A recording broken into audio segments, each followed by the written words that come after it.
And so I think Jerry Jones was really happy with how the offense went. And Mike, we haven't even gotten into this. But one of my big questions after last week is how valuable really is Dan Quinn? I mean, answer me this question. This guy, over the end of this season, I figured it out, it's either 5 or 6 weeks, his defense has allowed 25 points and 353 yards a game. And they were absolutely throttled by a quarterback playing his first playoff game. How in the world does Dan Quinn have no answers for the Green Bay Packers, who keep going up and down the field? Make some adjustments, dude. And then this week, how do 19 teams, how are they all falling over themselves to interview Dan Quinn to be their head coach? And again, look, I like Dan Quinn. I do. Good guy, good coach. But I don't know if I would want him as my head coach right now. Look, just the evidence is what has been put on the field. And it's just not working. I don't know, Mike. I think so many things came out of that game. So many things. You hardly know where to start.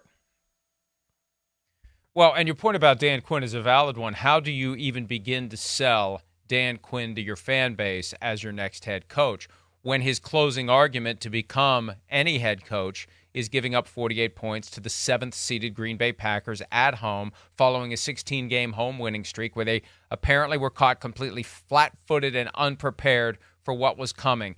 That would not be a comfortable opening press conference in Seattle or Tennessee or Atlanta. Well, not Atlanta. We already been there, done that in Atlanta. They don't want any more Dan Quinn. That's at least one of the openings where there will not be a Dan Quinn interview this year.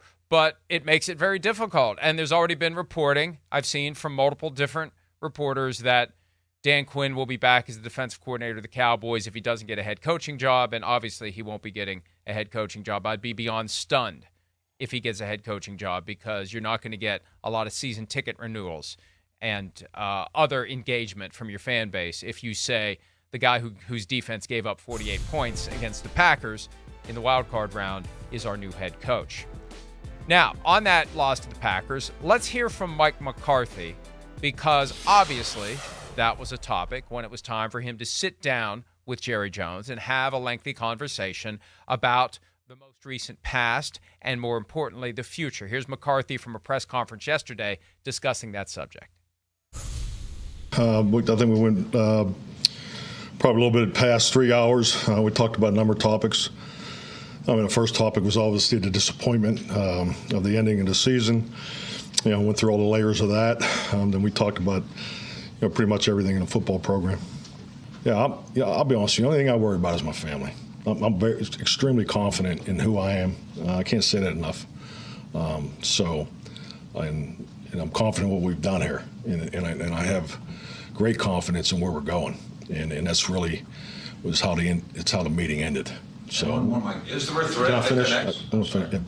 And not only where we're going, but we got work to do. The job's not finished yet, and we both know that. There's that word again, confidence. That was the word that Nick Sirianni uttered after the Buccaneers throttled the Eagles on Monday night. Confidence, and as Vikram said in the office, confidence is the food of the wise man and the liquor of the fool. You better have something to back up your confidence, and I'd love to know how deep they got into what happened against the Packers. How much preparation, Mike, did you do to scout our tendencies offensively and defensively, to scout their tendencies offensively and defensively? What kind of a game plan did you craft specifically for this game based upon 17 regular season games of film that we created and that they created? Because that's one of the realities, Peter, of the postseason. You better be ready to spot your own weaknesses as manifested by a full regular season of game tape, because your opponent's going to be, if your opponent's doing it right. That's my big question, and who knows if that came up. Mike McCarthy, what did you and your staff do to actually prepare for this opponent? Or did you just go out and do what you always did, confident that would be good enough. And I go back to the comment from Mike McCarthy after the game, Peter. I don't think anybody saw this coming. That was his quote. Well, shame on you if you didn't see it coming. That means you weren't looking. Well, I think a lot of things are said after games that I don't get. Of course, nobody saw 27-0 coming. But I don't really care that much about what people say after games myself. I would be a lot more concerned. I thought that's when we get the best stuff. Oh, wait, hang on a second. Let me have this. Let me make a point. Let me make a point. I thought the whole idea of having aggressive access by reporters to locker rooms and press conferences after games was that's when you get the truth. They don't have a chance to think about it. I thought that was the best stuff. I mean, I'm not trying to be an ass. I thought that's when you get a window into what they're really thinking, Peter. I think it is, but a head coach after that debacle, when you say after that game, nobody saw this coming, what you mean is that nobody thought we were in this organization thought we were going to be behind 27-0 with a minute to go in the first half. I don't think he's saying nobody saw what the Green Bay Packers were going to do coming. In other words, we were surprised by X, Y, and Z that they did on offense and X, Y, and Z what they did on defense. I don't think that's what Mike McCarthy means. I think Mike McCarthy is trying to get through a press conference and, with minimum damage, with the whole world watching and basically saying some things without saying anything. Because that's what coaches do after games, essentially. Now, my feeling about this game, the thing that would worry me the most, far and away, is the fact that Mike McCarthy couldn't fix anything that was going on with his offense until it was garbage time in the last, 15, 20 minutes of the game. And Dan Quinn couldn't fix anything ever in this game. Nothing was adjusted to make him either stop these unknown receivers or stop Aaron Jones. And that, to me, is a pox on their house on both sides. And, Mike, we haven't even talked about it. I'm sure you have talked about it a lot this week. But what about Dak Prescott? I think everybody in America loves Dak Prescott. Great guy. I can tell you, this is an excellent human being, cares about others, cares about the planet, all that stuff. But the big question now is, why in so many big games has he been lousy? And at some point, very soon, he's at sort of the midpoint of his career right now.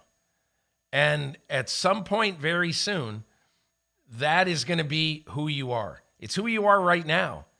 And if you don't reverse that narrative soon, you're going to go down in history. Hey, real nice regular season quarterback.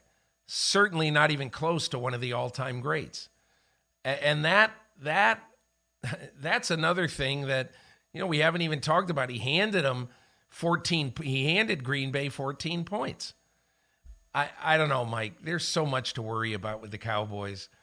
Next year, I'm telling you, when we see all the predictions on Labor Day weekend, I'm telling you, someone out there, probably 20 people, are going to forget what they're feeling right now. And they're going to pick the Dallas Cowboys to make it to the Super Bowl. And I am going to laugh. And it's nothing personal against the Dallas Cowboys.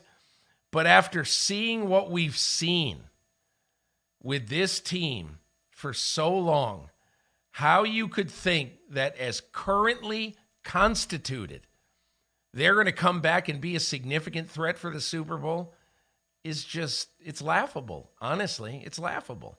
Hi, it's Mike Florio. Thanks for watching PFT on YouTube. Hit subscribe for the latest news and analysis from Pro Football Talk.